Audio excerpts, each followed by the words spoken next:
रायजोफोर मेडिकेलखौसो दङ आं दा माने आंनिनो न'नि आंनि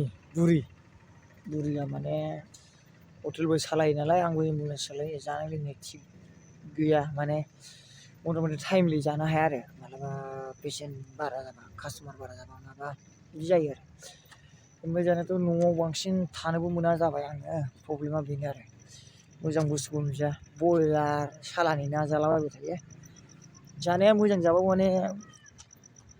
बुस्थु खायद'खौ मोजां खायद'खौ मोनजाया नालाय दा ल' प्रेसारसो जादों मानसिया सिलाइन थुनांनां दङ दा हस्पिटाल सिङाव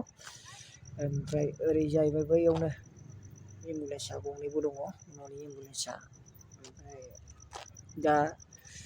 माबादों आरो दा आंबो मालायखौ लांलाय लाबोलाय न'नि पके बांद्राय जानाय मोजां बुस्थु होनो हाया मानो हाया थाखा फैसायाथ' जायो दङ जेनेबा मथा मथि मोजां जानांगौ बयलारल' जाबाय थानाय बे सालानि ना जानाय बेजोंलाय मा भिटामिन मोनजानाय जानो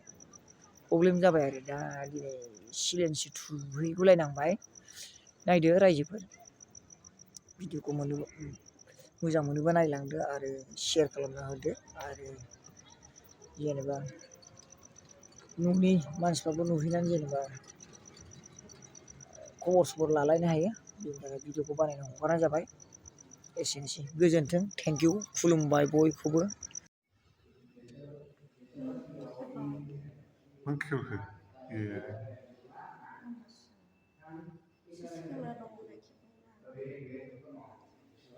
नोंखौ जेबो बुंनो हायालै जोंना रुला आलादा जायो